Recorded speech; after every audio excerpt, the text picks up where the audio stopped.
यानंतर वळूयात पुढच्या बातमीकडे। बातमी आहे फलटणशी संबंधित। फलटणमधील महिला डॉक्टरच्या आत्महत्येप्रकरणी आरोपींना 5 दिवसांची पोलीस कोठडी देण्याची मागणी करण्यात आली। संशयित आरोपी प्रशांत बनकर, गोपाळ बदनेला कोर्टामध्ये हजर करण्यात आलं। पोलिसांच्या चौकशीला गोपाळ बदने सहकार्य करत नाहीत असा पोलिसांनी आरोप केलाय। संशयित आरोपी प्रशांत बनकरचा लॅपटॉप पोलिसांनी जप्त केलाय।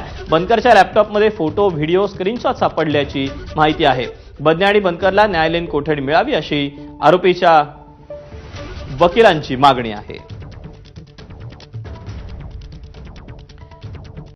तेव्हा आता संशयित आरोपींना 5 दिवसांची पोलीस कोठडी द्यावी अशी मागणी आता करण्यात आलेली आहे।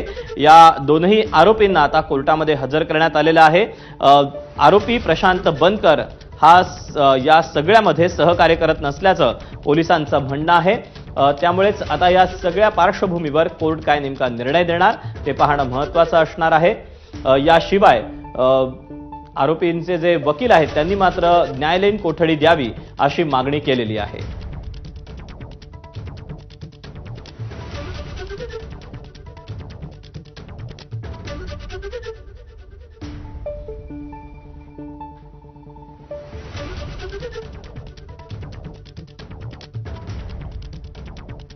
आपल्याला याबद्दलचे अधिकचे अपडेट देतोय वैभव बोडके आपल्यासोबत आहे। वैभव, कोर्टामध्ये काय घडलं? एकंदरीत जर बघायला गेलं तर दोन्ही जे आरोपी आहेत त्यांना आता कोर्टामध्ये हजर करण्यात आलं आहे। सरकारी वकिलांकडून 5 दिवसाची पोलीस कोठडी वाढ करण्यात यावी अशी देखील मागणी आता कोर्टाकडे करण्यात आली होती। जर यामध्ये बघायला गेलं तर तपासा अंतर्गत PSI जे गोपाळ बदने आहेत त्यांची घराची झाडाझडती घेतली, त्यामध्ये 3 पेनड्राईव्ह जप्त केल्याचं देखील सांगण्यात येतंय। त्याचबरोबर गोपाळ बदने यांचे डिजिटल पुराव्याची चौकशी बाकी आहे अशी देखील युक्तिवाद सरकारी वकिलांच्याकडनं सुरू होता। एकंदरीत बघायला गेलं तर पोलीस कोठडी वाढवून द्यावी ही विनंती देखील सरकारी वकिलांकडनं करण्यात येत होती। त्याचबरोबर प्रशांत बनकरचे जे वकील आहेत त्यांनी देखील युक्तिवादात त्यांना MCR मिळावा अशी देखील मागणी केली होती। मात्र सरकारी वकिलांनी प्रशांत बनकर याच्या घरी जो लॅपटॉप गावला त्याची चौकशी बाकी आहे, त्या लॅपटॉपमध्ये फोटो, व्हिडिओ, स्क्रीनशॉट मिळाले असल्याचे देखील सांगितलं आहे। त्याचबरोबर प्रशांत बनकर याच्या घरी जे काही पुरावे आहेत त्याचे तपासणी अजून करणं बाकी असल्याचं देखील सांगितलं। त्यामुळे प्रशांत बनकर असेल त्याचबरोबर PSI गोपाळ बदने असेल यांच्या पोलीस कस्टडीत वाढ करून देण्यात यावी अशी विनंती देखील कोर्टाकडे करण्यात येताना आपल्याला पाहायला मिळत होती। मात्र जर युक्तिवादामध्ये जे प्रशांत बनकर आणि गोपाळ बदने आहेत यांचे जे वकील आहेत त्यांनी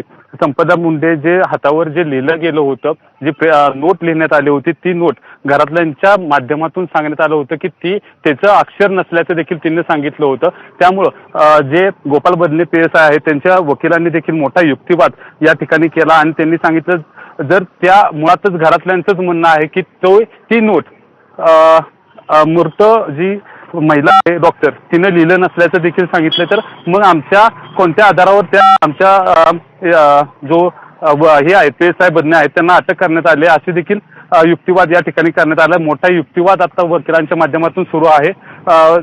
याचबरोबर बघायला गेलं तर पोलिसांकडून देखील चौकशीची मागणी करण्यात येताना आपल्याला पाहायला मिळते 5 दिवसाची पोलीस कोठडी वाढवून देण्यात यावी अशी मागणी करण्यात येते। मात्र सांगण्यात येते की 2 ते 3 दिवसाची पोलीस कस्टडीत वाढ होईल अशी शक्यता देखील वर्तवली जाते। एकंदरीत बघायला गेलं तर या प्रकरणामध्ये वेगवेगळे ट्विस्ट निर्माण झाल्याचं देखील पाहायला मिळते।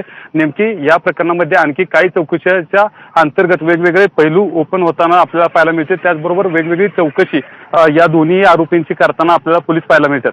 दीपक, वैभव, धन्यवाद या सविस्तर माहितीबद्दल।